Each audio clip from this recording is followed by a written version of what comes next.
স্বাগত নিউজ 24 রাত 10টার সংবাদে আপনাদের সাথে আছি আমি তাবাসসুম আহমেদ। দেখছিলেন শিরোনাম, এবার চলে যাচ্ছি পুরো সংবাদে।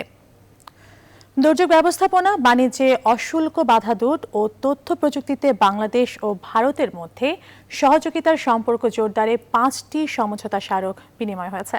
প্রধানমন্ত্রী শেখ হাসিনা এবং সফররত ভারতের প্রধানমন্ত্রী নরেন্দ্র মোদীর নেতৃত্বে প্রধানমন্ত্রীর কার্যালয়ে অনুষ্ঠিত ঢাকা দিল্লির দ্বিপাক্ষিক বৈঠকের পর এসব সমঝোতা বিনিময় হয়। বিকেলে প্রধানমন্ত্রীর কার্যালয়ে পৌঁছালে ভারতীয় সরকার প্রধানকে স্বাগত জানান প্রধানমন্ত্রী শেখ হাসিনা। দুই নেতার একান্ত বৈঠকের পর দ্বিপাক্ষিক বৈঠকে বসে দুই দেশ। প্রধানমন্ত্রীর কার্যালয় থেকে শেখ হাসিনা এবং নরেন্দ্র মোদীর উপস্থিতিতে উদ্বোধন করা হয় বেশ কয়েকটি প্রকল্প। পরে সফরের বিস্তারিত নিয়ে পৃথক ব্রিফ করেন পররাষ্ট্রমন্ত্রী এ.কে আব্দুল মোমেন ও ভারতের পররাষ্ট্র সচিব হর্ষবর্ধন শ্রীংলা। এক প্রশ্নের উত্তরে পররাষ্ট্রমন্ত্রী মোমেন বলেন, বৈঠকে আবারও তিস্তা চুক্তির বিষয়টি তুলেছে বাংলাদেশ। পৃথক প্রেস কনফারেন্সে শ্রীংলা বলেন, রোহিঙ্গাদের টেকসই প্রত্যাবাসনের যে কোনো উদ্যোগের সাথে আছে ভারত। All the intention যে এগ্রিমেন্টটা হয়েছে তারা বারবার বলছেন যে সেইটাই তারা দে স্ট্যান্ড বাই ইট। সো আমরা সেই প্রত্যাশাই বিশ্বাস করতে চাই। উভয় রাষ্ট্রপ্রধান, সরকার প্রধান কি করেছেন যে তারা বর্ডারে একটা কিলিং দেখতে চান। We are members of the Security Council. We are trying to play a constructive role in getting balanced outcomes in the Council in a manner that is able to reflect as much as possible the ethos that we see as a close neighbor of both Myanmar and Bangladesh. স্বাধীনতার সুবর্ণ জয়ন্তী উপলক্ষে বাংলাদেশ সফররত ভারতের প্রধানমন্ত্রী নরেন্দ্র মোদী গোপালগঞ্জের টুঙ্গিপাড়ায় জাতির পিতা বঙ্গবন্ধু শেখ মুজিবুর রহমানের সমাধিতে ফুল দিয়ে শ্রদ্ধা জানিয়েছেন। মোদী প্রথম বিদেশি সরকার প্রধান যিনি টুঙ্গিপাড়া সফর করলেন। সফরের দ্বিতীয় দিনে গোপালগঞ্জের মতুয়া সম্প্রদায়ের তীর্থস্থান ওরাকান্দি মন্দির ও সাতক্ষীরার যশেরশ্বরী কালী মন্দির পরিদর্শন করেন তিনি। আশিকুর রহমান শ্রাবণ ও সজল দাসকে সাথে নিয়ে আরও জানাচ্ছেন প্লাবন রহমান। শনিবার বেলা 11:20 ভারতের প্রধানমন্ত্রী নরেন্দ্র মোদী হেলিকপ্টারে করে গোপালগঞ্জের টুঙ্গিপাড়ায় পৌঁছান। সমাধিসৌধ কমপ্লেক্সে পৌঁছালে প্রধানমন্ত্রী শেখ হাসিনা ফুল দিয়ে তাকে স্বাগত জানান। এ সময় বঙ্গবন্ধুর ছোট মেয়ে শেখ রেহানাও উপস্থিত ছিলেন। টুঙ্গিপাড়ায় জাতির পিতা বঙ্গবন্ধু শেখ মুজিবুর রহমানের সমাধিতে ফুল দিয়ে শ্রদ্ধা নিবেদন করেন ভারতীয় প্রধানমন্ত্রী। বাংলাদেশের স্থপতির সমাধিতে শ্রদ্ধা নিবেদনের পর নরেন্দ্র মোদী দর্শনার্থী বইয়ে স্বাক্ষর করেন। পরে সমাধিসৌধ কমপ্লেক্স পরিদর্শন করেন এবং একটি গাছের চারাও রোপণ করেন তিনি। এরপর বেলা 12:30টার দিকে কাশিয়ানীতে মতুয়া সম্প্রদায়ের তীর্থস্থান ওরাকান্দি মন্দিরে আসেন নরেন্দ্র মোদী। ঘুরে দেখেন শ্রী শ্রী হরিচাঁদ ঠাকুরের পবিত্র ধাম। পরে সংক্ষিপ্ত সভায় অংশ নেন তিনি। বলেন, এখানে এসে তার বহুদিনের আকাঙ্ক্ষা পূরণ হলো। मातवा संप्रदाय के मेरे हजारों लाखों भाई बहन ओराकांदी आकर जो महसूस करते हैं, आज मैं भी वही महसूस कर रहा हूं। मैं आज यहां आया तो मैंने उनकी तरफ से भी इस पुण्य भूमि को चरण स्पर्श किया है। নরেন্দ্র মোদীর এই আগমনে উচ্ছ্বসিত, আনন্দিত মতুয়া সম্প্রদায়ের মানুষ।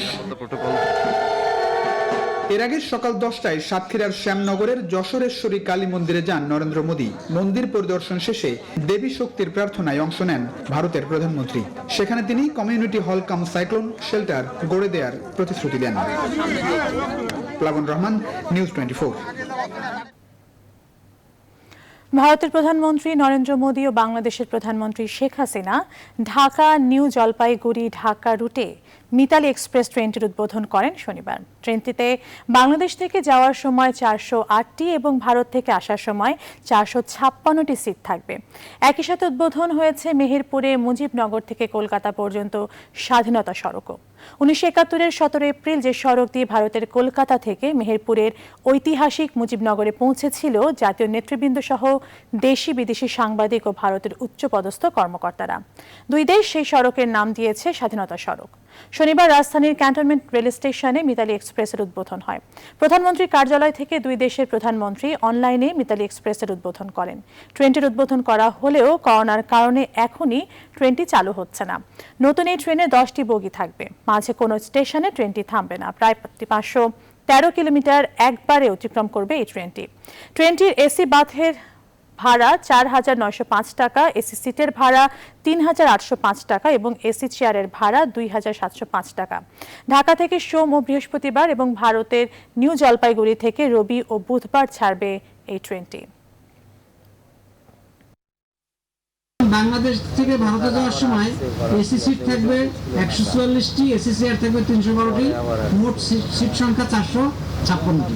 এসি বার্থের ভাড়া 4,905 টাকা এসি বার্থে, এসি সিটে ভাড়া 3,805 টাকা, এসি চেয়ারে 2,705 টাকা। উপহার হিসেবে বাংলাদেশকে ভারতের দেওয়া করোনা ভাইরাসের টিকার জন্য ধন্যবাদ জানিয়ে রপ্তানির টিকাগুলো যথাসময়ে আসবে বলে আশা প্রকাশ করেছেন রাষ্ট্রপতি মোহাম্মদ আব্দুল হামিদ। শনিবার সন্ধ্যায় ভারতের প্রধানমন্ত্রী নরেন্দ্র মোদীর সৌজন্য সাক্ষাৎ করতে গেলে তিনি এই প্রত্যাশার কথা তুলে ধরেন। সন্ধ্যা 7টায় মোদী বঙ্গভবনে পৌঁছালে আব্দুল হামিদ তাকে ফুল দিয়ে অভ্যর্থনা জানান। পরে ক্রেডেনশিয়াল হলে বসে বৈঠক করেন তারা। এ সময় তারা দুদেশের স্বার্থ সংশ্লিষ্ট বিষয়গুলো নিয়ে সংক্ষিপ্ত আলোচনা করেন। পরে সাক্ষাৎ শেষে পরিদর্শন বইতে স্বাক্ষর করেন ভারতের প্রধানমন্ত্রী নরেন্দ্র মোদী।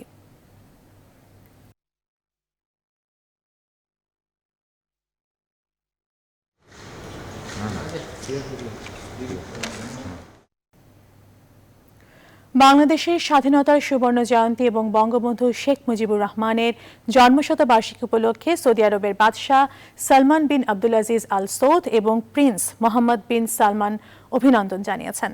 বাংলাদেশের সরকার ও জনগণের অগ্রগতি এবং সমৃদ্ধি কামনা করে প্রেসিডেন্ট আব্দুল হামিদের কাছে শুক্রবার পৃথক অভিনন্দন বার্তা পাঠিয়েছেন তারা।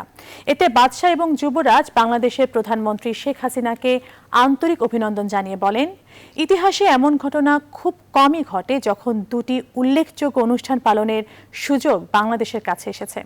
একই সাথে তারা বাংলাদেশের স্বাধীনতার জন্য আপোষহীন সংগ্রাম ও ত্যাগের জন্য জাতির পিতা শেখ মুজিবুর রহমানের প্রতি গভীর শ্রদ্ধা জানান। এদিকে বাংলাদেশের স্বাধীনতার সুবর্ণ জয়ন্তী উপলক্ষে প্রধানমন্ত্রী শেখ হাসিনাকে অভিনন্দন ও জাতির পিতা বঙ্গবন্ধু শেখ মুজিবুর রহমানের প্রতি শ্রদ্ধা জানিয়েছেন ঢাকায় নিযুক্ত সৌদি রাষ্ট্রদূত ইসা ইউসেফ আল দুহাইলান। সেই সাথে বাংলাদেশের মানুষকে অভিনন্দন জানিয়েছেন তিনি।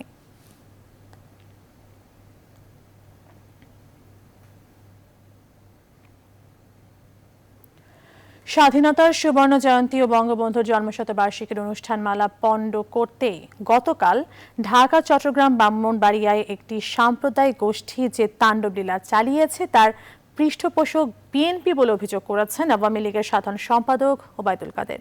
শনিবার নিজ বাসভবনে ব্রিফিংয়ে তিনি এসব কথা বলেন।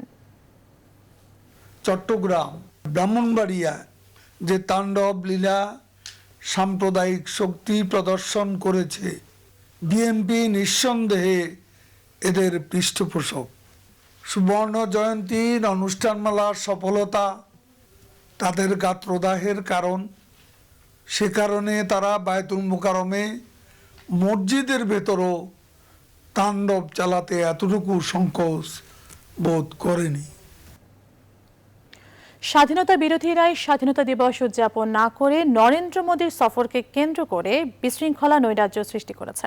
তারা উগ্র সাম্প্রদায়িকতায় উদ্বুদ্ধ হয়ে দেশে বিশৃঙ্খলা সৃষ্টি করছে বলেছেন তথ্য ও সম্প্রচার মন্ত্রী ডক্টর হাসান মাহমুদ।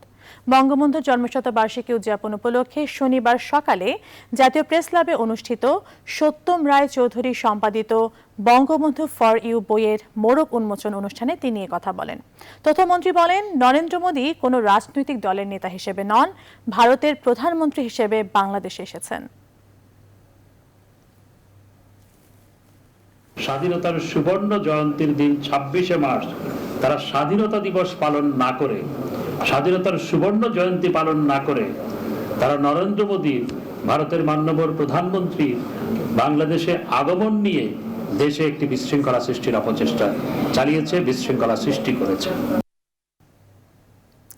মহান স্বাধীনতা দিবসে মানুষ হত্যা জাতির জীবনে কলঙ্কজনক অধ্যায় হিসেবে লেখা থাকবে বলে মনে করে বিএনপির স্থায়ী কমিটির সদস্যরা। শনিবার বিকেলে দলের সর্বোচ্চ নীতি নির্ধারণী ফোরাম এই কমিটির বৈঠক অনুষ্ঠিত হয়। বৈঠকটিতে ভার্চুয়ালি যোগ দেন সদস্যরা।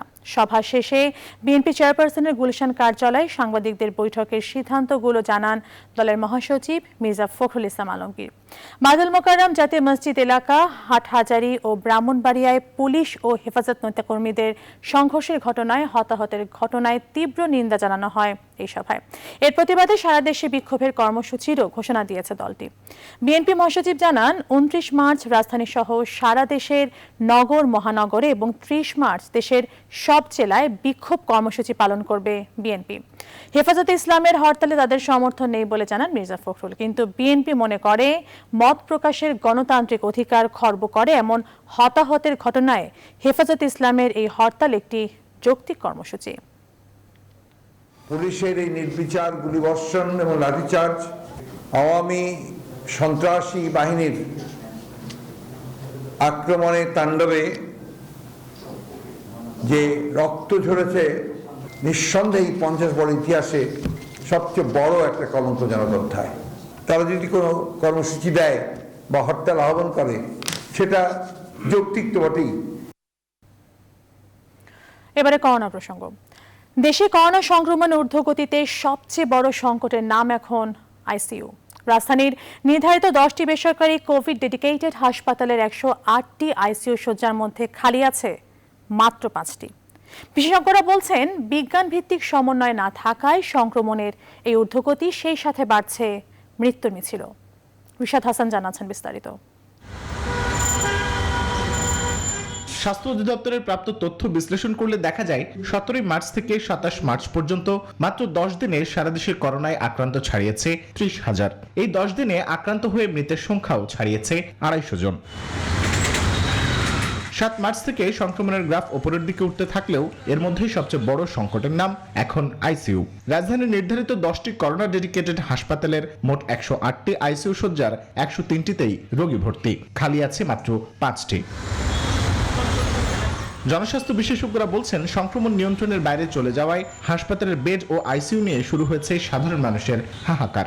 বৈজ্ঞানিক গ্যাপ রয়ে গেছে। সুতরাং আমাদের যে আজকে যে জায়গাটা, এটা কোন ধরনেরটা এটা বাড়াচ্ছে, সে বৈজ্ঞানিক বিশ্লেষণ আমাদের নাই, এবং বিশ্লেষণ নাই বলে আমাদের রেট বাড়তেছে, এবং সেই জন্য চিকিৎসা ব্যবস্থাপনা প্রায় ভাঙ্গার কাছাকাছি আবার চলে আসছে। আইসিইউ নাই। ভ্যাকসিন কার্যক্রম চলমান থাকার পরেও চিকিৎসা বিজ্ঞান ভিত্তিক সমন্বয় না থাকায় নিয়ন্ত্রণে আনা যাচ্ছে না এই সংক্রমণ, বলছেন ভ্যাকসিন এক্সপার্ট রিভিউ কমিটির এই সদস্য। আমরা যারা শিক্ষিত মানুষ, আমরা যারা প্রিভিলেজ, আমরা ভালো উদাহরণ তৈরি করতে পারলাম না। দেশের যুব সম্প্রদায়, সমগ্র জাতিকে আসলে যে অংশ মুরব্বী, অভিভাবক শ্রেণী, বেশি বয়সের মানুষ, ঝুঁকিগ্রস্ত মানুষ, তাদেরকে ভ্যাকসিন কেন্দ্রে এনে ভ্যাকসিনেশন করাতে সাহায্যটা করতে পারলো না। এইগুলো মিলে আসলে এই ঊর্ধ্বগতি। এর সঙ্গে জেনোম সিকোয়েন্সিং এর কথা বললেন, সেটা একটা কঠিন বাক্য মাত্র। গত সপ্তাহের তুলনায় এই সপ্তাহে সংক্রমণ বেড়েছে 85.24%। স্বাস্থ্য অধিদপ্তর বলছে, এভাবে সংক্রমণ বাড়তে থাকলে দেশের সার্বিক পরিস্থিতি যেতে পারে নিয়ন্ত্রণের বাইরে। রিশাদ হাসান, নিউজ 24, ঢাকা। টিকাদান কর্মসূচির মধ্যেও বিশ্বে অব্যাহত রয়েছে কোভিড-19 সংক্রমণ আর মৃত্যু। 24 ঘন্টায় বিশ্বে করোনা আক্রান্ত হয়েছে 6,30,000-এর বেশি মানুষ, আর মৃত্যু হয়েছে 11,500 শতাধিক। এ নিয়ে বিশ্বে মোট শনাক্তের সংখ্যা ছাড়ালো 12,68,00,000, আর 27,82,000 ছাড়িয়ে গেল মোট প্রাণহানির সংখ্যা। 24 ঘন্টায় সংক্রমণ ব্রাজিল, যুক্তরাষ্ট্র ও ভারতে বেড়েছে। এই পরিস্থিতিতে সংক্রমণের লাগাম টানতে মহারাষ্ট্র জুড়ে রাতে কারফিউ জারি করেছে রাজ্য সরকার। এদিকে বিশ্ব স্বাস্থ্য সংস্থা বলছে, বিশ্বের 36টি দেশ 1 ডোজ করোনার টিকাও পায়নি, যাদের সহায়তা দিচ্ছে তারা। এছাড়া ওষুধ প্রস্তুতকারী কোম্পানিগুলোর কাছ থেকে বিশ্বের দরিদ্রতর দেশগুলোর জন্য 1 কোটি ডোজ ভ্যাকসিন চেয়েছে সংস্থাটি। আবারও দেশের প্রসঙ্গ।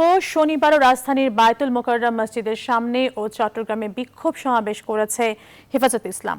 শনিবার সকাল থেকে বায়তুল মোকাররম এলাকায় জড়ো হতে থাকেন হেফাজতের নেতাকর্মীরা। বায়তুল মোকাররম মসজিদের উত্তর গেটের ভেতরে অনুষ্ঠিত সমাবেশে বক্তারা রোববারের হরতাল সফল করার আহ্বান জানান। বিক্ষোভে উপস্থিত ছিলেন হেফাজতে ইসলামের ঢাকা মহানগরীর সাধারণ সম্পাদক মাওলানা মামুনুল হক সহ সংগঠনটির সিনিয়র নেতারা। এদিকে কোনো ধরনের বিশৃঙ্খলা না ঘটলেও রাজধানীতে নাশকতা ঠেকাতে বেশ তৎপর ছিল আইনশৃঙ্খলা বাহিনী। অন্যদিকে চট্টগ্রামেও শুক্রবারের হাটহাজারী মাদ্রাসার বিক্ষোভ মিছিলে হতাহতের ঘটনায় প্রতিবাদ সমাবেশ করেছে সংগঠনটির নেতাকর্মীরা। হেফাজত ইসলামের কেন্দ্রীয় কমিটির নায়েবে আমির ও চট্টগ্রাম মহানগরের সভাপতি হাফেজ মাওলানা তাজুল ইসলাম বিক্ষোভ মিছিল শেষে মোনাজাত পরিচালনা করেন। শনিবারও হাটহাজারীর পরিস্থিতি ছিল থমথমে, তবে রোববারের হরতালে কাউকে কোনো ধরনের বিশৃঙ্খলার সুযোগ দেওয়া হবে না বলে হুঁশিয়ারি দিয়েছে পুলিশ। অন্যদিকে পরিবহন মালিক সমিতিরা জানিয়েছেন হরতালকালে যানবাহন চলাচল স্বাভাবিক রাখবেন তারা।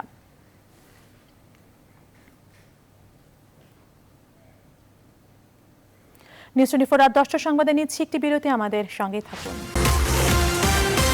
আর একবার স্বাগত, দেখছেন নিউজ 24 রাত 10টার সংবাদ।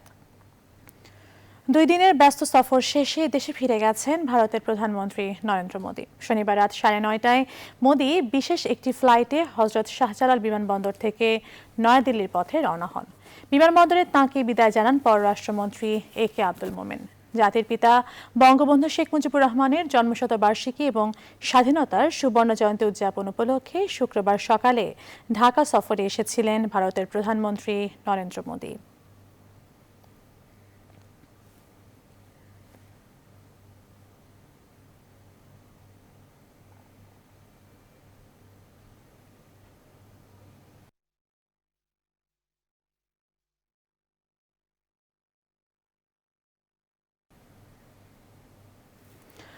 রাজশাহীর কাটাখালীতে সড়ক দুর্ঘটনায় নিহতদের বেশিরভাগের বাড়ি রংপুরের পীরগঞ্জে।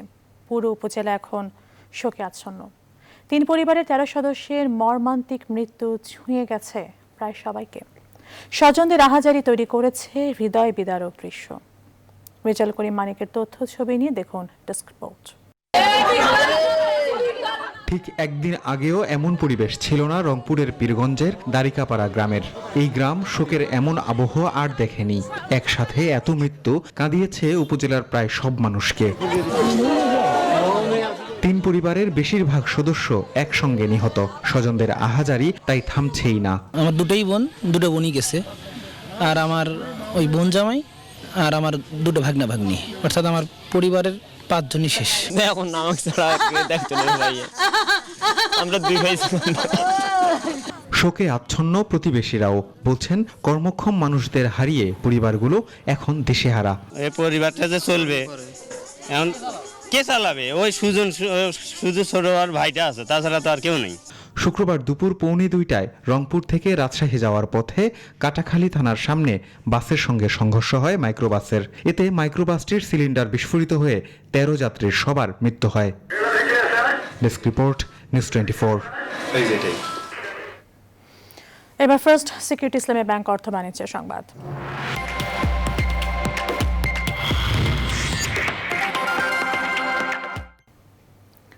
যশোরে বেনাপোল বন্দর দিয়ে ভারত থেকে রেলপথে পণ্য আমদানি বেড়েছে। খরচ, সময় ও ভোগান্তি কম হওয়ায় রেলেই আগ্রহ দেখাচ্ছেন ব্যবসায়ীরা। অবকাঠামোগত সুবিধা বাড়লে পণ্য আমদানি আরও বাড়বে এমন অভিমত তাদের। আর কর্তৃপক্ষ বলছে এরই মধ্যে এ বিষয়ে উদ্যোগও নেওয়া হয়েছে। রিপন হোসেনের তথ্যচিত্রে ডেস্ক রিপোর্ট। ভারতের বনগাঁ সীমান্তে পণ্যবাহী ট্রাক আটকে অতিরিক্ত অর্থ আদায়, শ্রমিক ধর্মঘট সহ নানা অজুহাতে ব্যাহত হয় পণ্য পরিবহন। এতে বিরূপ প্রভাব পড়ে অর্থনীতিতে। পরিস্থিতি সামাল দিতে গত বছরের জুলাই থেকে বেনাপোল স্থলবন্দরে শুরু হয় রেলপথে পণ্য আমদানি। ফলে বেনাপোল পেট্রাপোল বন্দর দিয়ে আমদানি বাণিজ্যের খরচ, সময় ও ভোগান্তি কমেছে।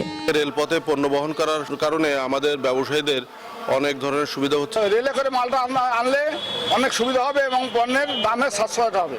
1999 সালে এই রেল রুট দিয়ে পণ্য আমদানি হলেও মাসে যার চালান ছিল 2টি, আবার কখনো একটিও রেল আসতো না। মহামারীর এই সময়ে সাইড ডোর কন্টেনার পার্সেল রেলের মাধ্যমে পণ্য আমদানি হওয়ায় বেড়েছে ব্যস্ততা। ব্যবসায়ীরা জানান, container terminal, yard O double rail line চালু হলে গতি আসবে বাণিজ্য কার্যক্রমে। কন্টেনারের পণ্য আনার জন্য আরেকটা আলাদা রেল লাইন যদি পাশাপাশি তৈরি হয়, সেক্ষেত্রে আমার মনে হয় ব্যবসায়ীদের সাথে ব্যবসা বান্ধব পরিবেশ হবে। আমদানি করে টার্মিনালে রাখার যে ব্যবস্থা, সেই ব্যবস্থা থাকা দরকার। তবে রেল কর্তৃপক্ষের দাবি ইতিমধ্যে বন্দরে 2টি রেল ইয়ার্ড নির্মাণের কাজ চলছে। শিগগিরই এর সুফল ভোগ করবেন ব্যবসায়ীরা। আমদানিকৃত মালামাল যাতে স্থলবন্দর বেনাপোল স্টেশনে আরও দ্বিগুণ হয়, সেজন্য বাংলাদেশ রেলওয়ে ইতিমধ্যে বেনাপোল স্টেশন থেকে বেনাপোল বন্দরে 2টি রেল লাইন সম্প্রসারণের কাজ চলছে। গেল 6 মাসে রেল যোগে বেনাপোলে পণ্য আমদানি হয়েছে 2,40,000 মেট্রিক টন। সরকারের রাজস্ব আদায় 262 কোটি টাকা, আর রেলওয়ের আয় 13 কোটি টাকা। Desk report, news 24। অংশগ্রহণমূলক কর্মসংস্থান তৈরি ও করোনা মহামারী মোকাবেলায় বাংলাদেশকে $250 মিলিয়ন সহায়তা করবে বিশ্বব্যাংক। টাকার অঙ্কে যা 2,125 কোটি টাকা। যুক্তরাষ্ট্রের ওয়াশিংটন ডিসিতে বিশ্বব্যাংকের প্রধান কার্যালয় থেকে বিষয়টি জানানো হয়েছে। বিশ্বব্যাংক সূত্র বলছে, এই অর্থ দিয়ে বাণিজ্য ও বিনিয়োগের নতুন ফ্রেমওয়ার্ক তৈরি, যুবক ও মহিলাদের সামাজিক সুরক্ষা দিতে কাজে লাগাবে সরকার। সংস্থাটির বাংলাদেশ প্রধান মার্সি টিম্বন বলেন, করোনা মহামারীতে কর্মসংস্থানের সুযোগ কমেছে বাংলাদেশে, তবে এরপরও জিডিপি প্রবৃদ্ধিতে ভালো করেছে দেশটি। এমন সময়ে যারা চাকরি হারিয়েছেন তাদের সহায়তা ও নতুন কর্মসংস্থান তৈরিতে বাংলাদেশের পাশে থাকতে চায় বিশ্বব্যাংক। এর আগেও 2 ধাপে বাংলাদেশকে ঋণ সহায়তা দিয়েছে উন্নয়ন সহযোগী বিশ্বব্যাংক। যমুনা ব্যাংক ফাউন্ডেশনের উদ্যোগে ময়মনসিংহের ত্রিশালে বিনামূল্যে চিকিৎসা সেবা দেওয়া হয়েছে সাধারণ মানুষের মধ্যে। শনিবার দিনব্যাপী স্থানীয় উম্মে কুলসুম নুরানিয়া হাফিজিয়া মাদ্রাসা প্রাঙ্গণে এই কার্যক্রম চলে। সাধারণ চিকিৎসা সহ চক্ষু, গাইনি, শিশু রোগ, ডায়াবেটিস এই কয়েকটি বিষয়ে সেবা দেওয়া হয় এলাকার মানুষকে। অনুষ্ঠানের প্রধান অতিথি হিসেবে ছিলেন প্রতিষ্ঠানটির চেয়ারম্যান আলহাজ নূর মোহাম্মদ। এছাড়াও যমুনা ব্যাংক লিমিটেড ব্যবস্থাপনা পরিচালক এবং সিইও সহ উপস্থিত ছিলেন ঊর্ধ্বতন কর্মকর্তারা। সংবাদের সময় হলো আরেকটি বিরতির, সঙ্গে থাকুন। আর একবার স্বাগত রাত 10টার সংবাদে। আন্তর্জাতিক প্রসঙ্গ। মিয়ানমারের নিরাপত্তা বাহিনীর গুলিতে শনিবার অন্তত 90 বিক্ষোভকারী নিহত হয়েছেন। সেনা সরকারের হুঁশিয়ারি উপেক্ষা করে এই দিন ইয়াঙ্গুন, মান্দালয় এবং অন্যান্য শহরগুলোর রাস্তায় নামে হাজার হাজার গণতন্ত্রপন্থী বিক্ষোভকারী। শনিবার সশস্ত্র বাহিনী দিবস উপলক্ষে আগে বিক্ষোভকারীদের মাথায় ও পিঠে গুলি চালানো হতে পারে বলে সতর্ক করে দেয় দেশটির সেনা সরকার। শনিবার সশস্ত্র বাহিনী দিবস পালন করেছে মিয়ানমারের সেনা সরকার। দ্বিতীয় বিশ্বযুদ্ধে জাপানি দখলদারিত্ব প্রতিরোধ শুরুর দিনটি পালন উপলক্ষে বড় ধরনের শক্তি প্রদর্শনের কর্মসূচি রাখা হয়েছে। আর এদিন নতুন করে বিক্ষোভের ডাক দিয়েছে গণতন্ত্রপন্থী আন্দোলনকারীরা। এদিকে জান্তা সরকারের এই দমন পীড়নের চাপ বাড়াতে মিয়ানমার সেনাবাহিনীর 2টি প্রতিষ্ঠানের সম্পত্তি বাজেয়াপ্ত এবং নতুন নিষেধাজ্ঞা আরোপ করেছে যুক্তরাষ্ট্র ও ব্রিটেন। পশ্চিমবঙ্গ বিধানসভা নির্বাচনে প্রথম দফা ভোট গ্রহণ শেষের দিকে। নির্বাচনে 294টি আসনের মধ্যে এই দফায় নেওয়া হচ্ছে 30টি আসনের ভোট। শনিবার বিকেল 3টার আগে ভোট পড়েছে 70%। এরই মাঝে ইভিএমে ভোট কারচুপির অভিযোগ উঠেছে বিজেপির বিরুদ্ধে। তৃণমূল অভিযোগ বুথে বসতে দেওয়া হয়নি তাদের এজেন্টদের। অন্যদিকে ভোটের দিন সকালে বিজেপির এক কর্মীকে পিটিয়ে হত্যার অভিযোগ এসেছে। পটাশপুরে বোমা হামলায় এক পুলিশ কর্মকর্তা এবং বাঁকুড়ায় হামলায় এক নিরাপত্তা কর্মী আহত হয়েছেন। এছাড়া ভোট কর্মী বহনকারী একটি গাড়িতে সন্ত্রাসীদের হামলায় গাড়ি আগুনে পুড়িয়ে দেওয়ারও অভিযোগ এসেছে। এছাড়াও আসামের 47টি আসনে ভোট গ্রহণ শুরু হয়েছে। দ্বিতীয় দফায় ভোট অনুষ্ঠিত হবে আগামী 2 এপ্রিল। নিচ্ছে আরেকটি বিরতির, সঙ্গেই থাকুন। আর একবার স্বাগত নিউজ 24 রাত 10টার সংবাদে।